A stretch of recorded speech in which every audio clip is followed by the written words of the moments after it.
You say that again? Oh yeah, I'm just starting the recording. You can go. You can start. All right. Just a second. Yeah.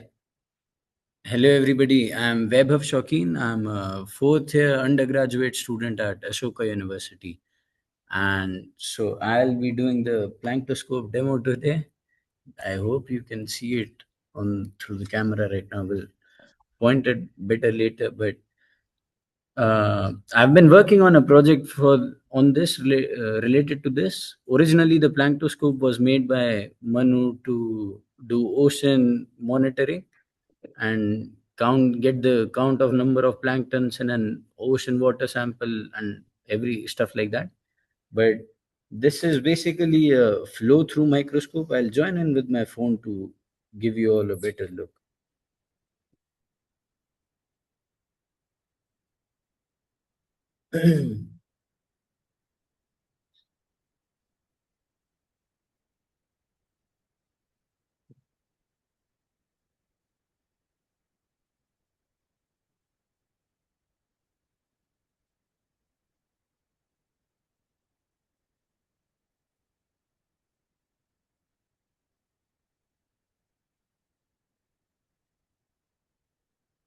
So this is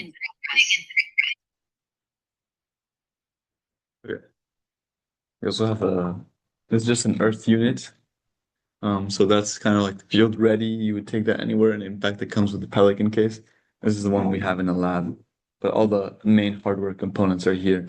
And if one of you guys wanted to use something like this for your project, we could, lend this to you. Mhm. What's nice about this one is you can like because it's like square, you can like see all the stages, which we can get into later. And so this is what it looks like when it's functioning. I don't think Zoom allows you to use your back camera, but I think you can take a look here. Can you folks hear me? Mhm. Yes. Yeah. So this right here, this black thing is a camera, and this is called a peristaltic pump. And this is the syringe on which we mount the sample itself. Uh, this part right here, it's called the trash tube. So you start mounting the sample here, and this pump right here, it starts pumping out little volumes of the sample, and then it gets collected in the trash tube. All this while, when the sample is being pumped out, the syringe is connected to a really fine capillary. Yeah, you can see it now, this glass thing. And this goes right in front of the camera. It attaches magnetically, and then the camera clicks volume like images of a little frame through that capillary. The volume of the capillary is about the volume of one frame in the capillary when the camera clicks an image is about 0.002 ml.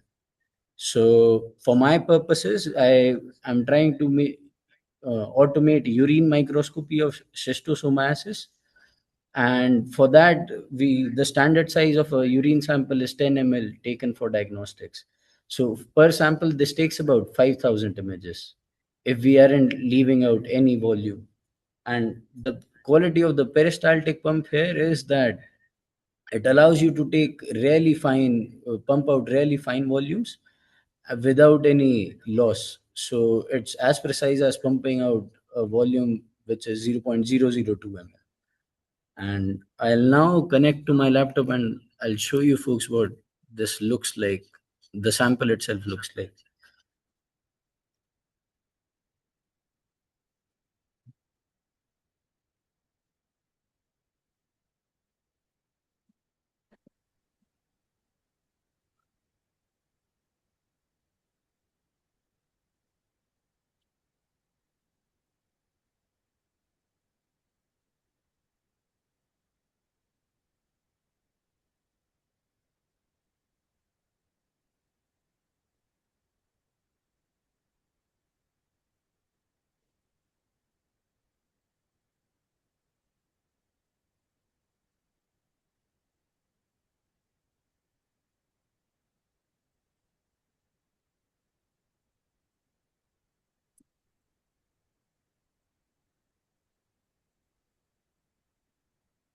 Uh, can you hear me? Yes, but your screen is like 90 degrees. We're seeing it vertical. Oh, Is there a way? Yeah, Yeah, that's is that better. that is better? better. Yeah. Okay. So the Planktoscope, how you use it, remove, you use it. Oh, can you wait? Am I on the call?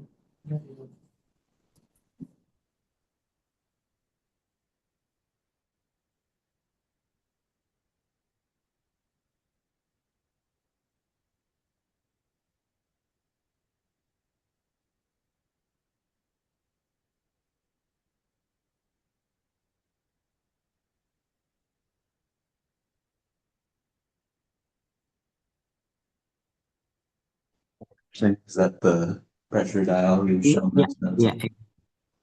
Yeah, prefer. So, Oh, yeah. So how it works is it has a Raspberry Pi inside, and you have to connect to the Wi-Fi hotspot of the Raspberry Pi.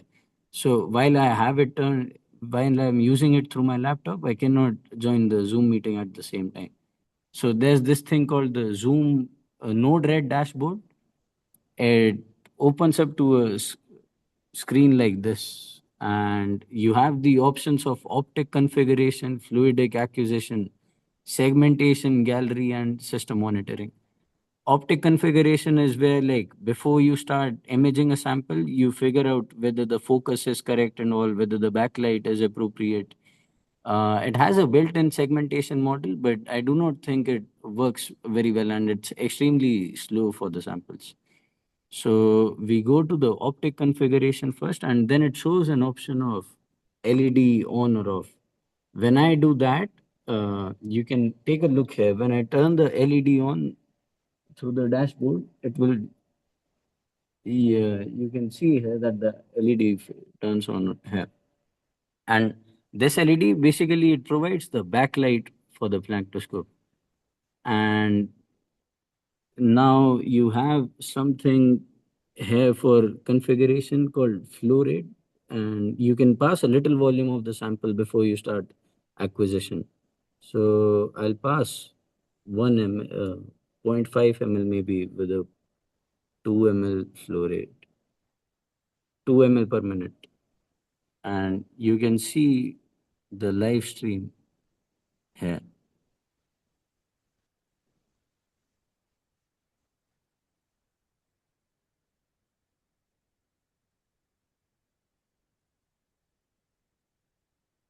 Yeah. So when it's done doing the pumping, you get a notification saying that the pump is done. And so the thing I have on right now is an ocean sample from Goa. I don't know if all of you have heard of Goa, but it's a beach state in India. And you can turn the focus up and down. And if you can look at this little particle right here, it goes blur if I turn down by 1 mm and comes back more in focus when I do that. Then you can do micro focusing up to 150 micrometers. And after that, so right now you can see some stuff here on the side like this and that, and even this one. They don't move as the sample passes through. So these are some artifacts on the capillary itself. And so in my model, so my project is basically doing an image sampling, collecting 5,000 some images for a 10 ml urine sample and detecting whether the parasite is present there or not. What I did to remove these artifacts here was that in the segmentation bit of the pipeline, we removed all the segmentations which were appearing in the same coordinates more than 10 times. Then if let's say we consider that the focusing is correct, we press continue here and we can just start sampling. We just have to give it a sampling ID. Let's say plankton demo.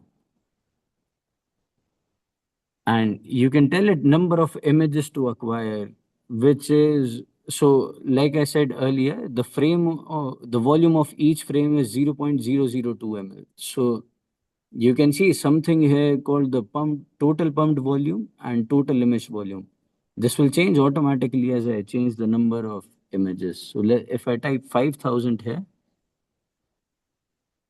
you can see it automatically goes to 10 ml. Then you have something called the pumped volume. What this means is that after it acquires one image, how much volume do you want to pump before you acquire the next one? So in diagnostics, you would want to acquire 100% of the sample and not miss anything out. But maybe in ocean monitoring, you wouldn't want every frame, but rather every alternate frame or so. So you can change the pumped volume here to whatever quantity you want, but I'll let's say try 0.008, which means like I'll click one frame, I'll skip out three frames, and I'll then click another one. So for this volume, the total image volume will be 10 ml and total pumped volume will be 40 ml. And after that, we can just start the acquisition. The process itself is currently quite slow. It takes about, I think, an hour and a half to image 5,000, like take 5,000 images. Uh, what we are also working on to speed up the process is to use a video stream instead of taking, like, stopping every time to click an image and then starting the pump again, which slows the process. So with the video, we obviously get a motion blur because the particles are moving in between the frames, but we try to compensate for that through a good machine learning model so that we can recognize the parasite even if it's a bit blurred because of the motion. And then once it starts, you can take a look at the pump here. You can see it moving. It's pumping out 0.004 ml every time it moves, and the sample gets connected here. This you can see the bubbles rising here. It's because of this blue thing here called the bubbler. What this is for is that if you have any sample which has solid particles inside it, you use the bubbler to make sure the particles aren't settling down at the base and the concentration is uniform throughout the sample rather than having all the solid particles concentrated in the lower part of the fluid and then having low concentrations in the upper volumes. And yeah, that's it. This will get imaged in a while. I'll upload the images on a Google Drive folder and share it with everybody.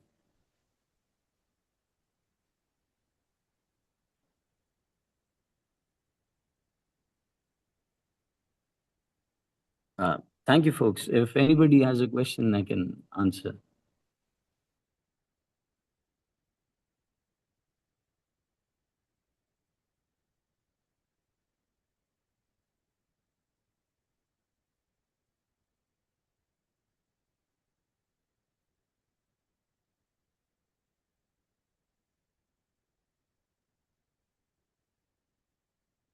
Thank you.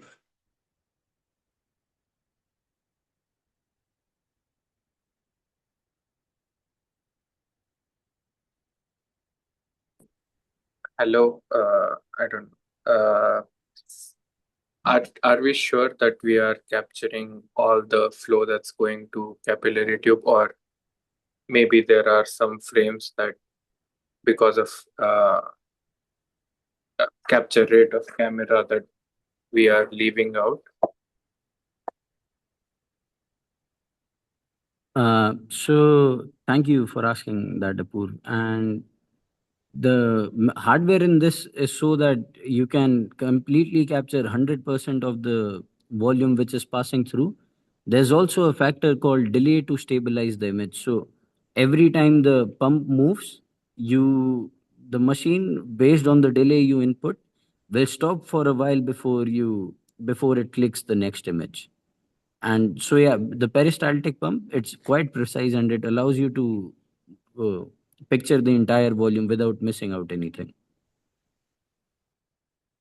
Thank you. I got a question. Are Planktoscopes used for any other sort of liquid testing? Because I know some people are talking about like urine sampling, stuff like that. Would use it for any other kind of liquids to assess it? Could you repeat the question, please? I think we missed you in the middle part. Yeah. Like, can you use the Planktoscope for other liquids for identifying, stuff like urine samples, other liquid samples? Yeah, so that's exactly the project I'm working on. I'm using it not with ocean water, but rather urine samples. And the magnification on it currently is up to 5 micrometers. And as long as any object which you want to image is above 5 micrometers in size, length, or width, then you can image it on the planktoscope. It wouldn't work very well for anything which is smaller than that because you wouldn't be able to capture that on the image. It, um yeah, I think that's it. It obviously it also wouldn't work for particles which are very big in the millimeter scale because they'll get stuck in the capillary. So it comes with a sieve like this. This is a 200 micrometer sieve. So before you pass on a sample into the planktoscope, into the capillary, you have to filter it through the sieve to make sure nothing gets stuck inside. So yeah, you can use it for urine, blood, and as long as the scales you are dealing with are between 300 micrometers and 5 micrometers. We,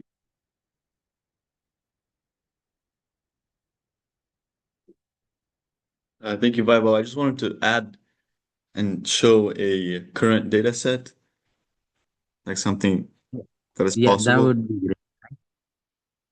So here I don't know what you use, Viva, but I just used Ecotaxa to classify the images. So your raw data, the contrast is really poor, but maybe. So the raw data will give you your whole frame, but then you have to segment, which means you have to crop out your objects, and that is also done, via software. But then once you have your cropped images, you need to start classifying them. And so this is used for like taxonomy classification. And what you do is you manually classify some of your images. In fact, all the green ones are the ones that I manually classified.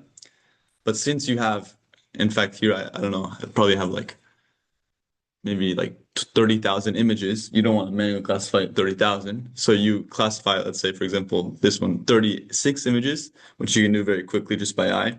And then the algorithm will predict other images, and that's the blue here. And so you can kind of see some objects that were present. This was ocean water from Bermuda, actually, in May, I think. Yeah. Or actually, it was October. Yeah. Is that The Bermuda Triangle. Yeah, yeah, Bermuda Triangle. Yeah. did you fly over it? No, so I flew to Bermuda, and then we took a cruise. Yeah, there was a week-long cruise where we just sampled. Yeah. Took a cruise in What? the Bermuda Triangle. Yeah, yeah, research vessel. Yeah, yeah, yeah. It's called. This is the boat. How are you here? What do you mean? This is the. Oh, it's not the Ocean Explorer. My bad. It's And, the. and who paid for this? Money's lab. Yeah, yeah. It's that. So this was the boat. Yeah, and this is the station. Actually, it's called the Bio Station. How long were you on that for? For a week. Sweet. How long is that? The ship, Yeah. it I don't know, but it hosts I want to say 30 people. Yeah. Was it fun? Yeah, it was fun. And this is what we use to collect the water. It's called a CTD, and it has a CT rosette. And pretty much each of these cylinders can be fired at a certain depth, and so you get a sample of your water column at a very precise depth. what they're doing in Bermuda is something called BATS, which is like the Bermuda Atlantic Time Series. The B might be something different, but basically for years, like maybe even decades, they have like starting from Bermuda, like miles out into the ocean, they have this like long chain with, and at each like every, I don't know, like tens of meters or hundreds of meters, there's like a little sensor station that's like collecting samples that are like gently sinking and other data. And every month for years, they go and they like collect the samples from these stations, and it's like one of the largest like long-term like analyses of like what's going on in the ocean. Yeah, this is So kind of what yeah. the buoy looks like. And it's like 4,000 meters long. Mhm. This class we were talking about those. It looked like one cylinder, and then it like could at a specific density of water, like could go at a specific depth. Why did you use that, the big one, instead of the small one? The buoyancy engine, so yeah. The antennas that are all over, I forget what the ones that you were talking about. The The Argo, yellow one that we talked about on Wednesday. the Argo float, yeah. yeah. So the Argo float is not actually like physically, or I guess taking samples, water samples. It is just measuring physical parameters like conductivity, temperature, and pressure, and sometimes like dissolved gas. And conductivity gives you like salinity of the water. And these are autonomous, so that means you throw it in the ocean and they ping you data, yeah, via satellites. And this can last 5 years or more. Meanwhile, the other one is a lot more manual, but you're physically taking water samples, which you can take to the lab and do more complex analyses. Yeah.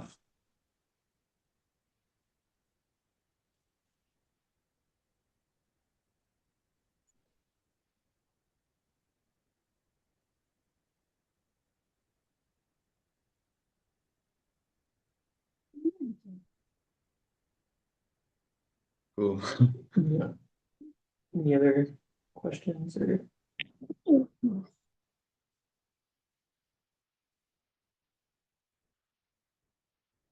If I'm curious, do you also use Ecotaxa for classification? We tried to, but so for schistosomiasis, Ecotaxa's model wasn't working very well. That's not in the plankton data set. So I used YOLO for classification. For segmentation, I used OpenCV itself because I knew what the size of the egg is like in the frame and what's the color. So just yellow masks and size-based segmentation. And after that, we used YOLO for object detection.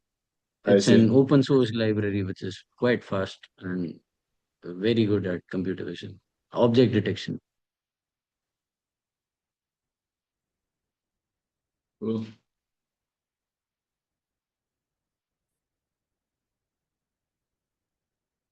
Okay. And if I have some more people in, does everyone have a team, or who doesn't have a team? Cool. Have you looked at the teams on Discord? I have no. So that'd be the thing to Yeah, do. you can just join. Yeah, it's up just, Let me just pull that up. yeah. So these are the active teams, I'd say. Yeah, and so just like find one that interests you, just start chatting there. It's very kind of Have self-directed. you started doing anything with? I'm scared of looking at my own spit, dude. I was looking at other stuff, but like my spit. Just to get over that. Okay, guys, let's check in, okay? Okay, hold on, let me text you guys. But I think it would be beneficial to set some group like Zoom calls via Discord and start chatting about the project. And we're happy to help Alex and I. Um, Yeah. Did anyone come here? I had one person come to office hours, yeah. Cool. Yeah, and so I have like some set office hours, but like really like you should feel very little friction between like emailing us and just like setting the time for like one-on-one help. I feel like the class is small enough where yeah, just reach out as needed.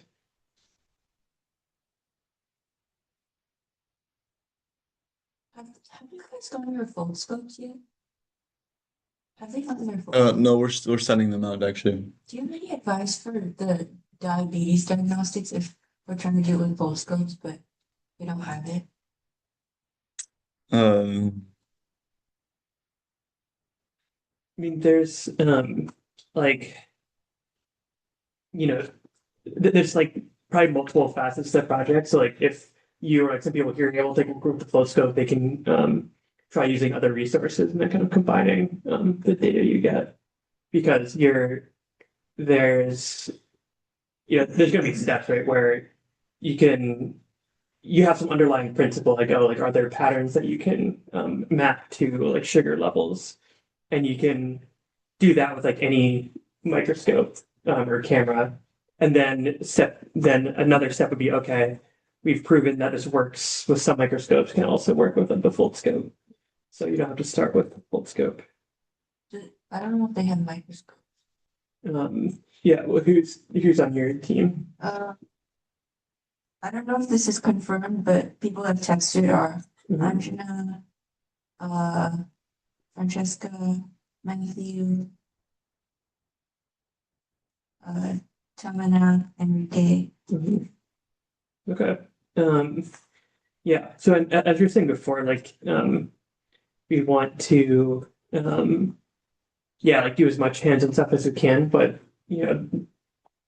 for in order to like move like an idea forward, there's probably still a lot of like research and like other types of analysis that can be done. mm, Um, or even just like I mean, because if you're looking at like these spit patterns, like I wouldn't be surprised if you could see them just like with a camera, like maybe just trying to do the experiments at a larger scale than what you do for diagnostic, like with a phone, I mean.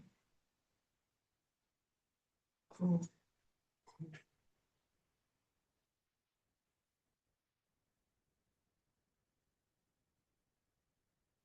yeah, I guess I'll start recording.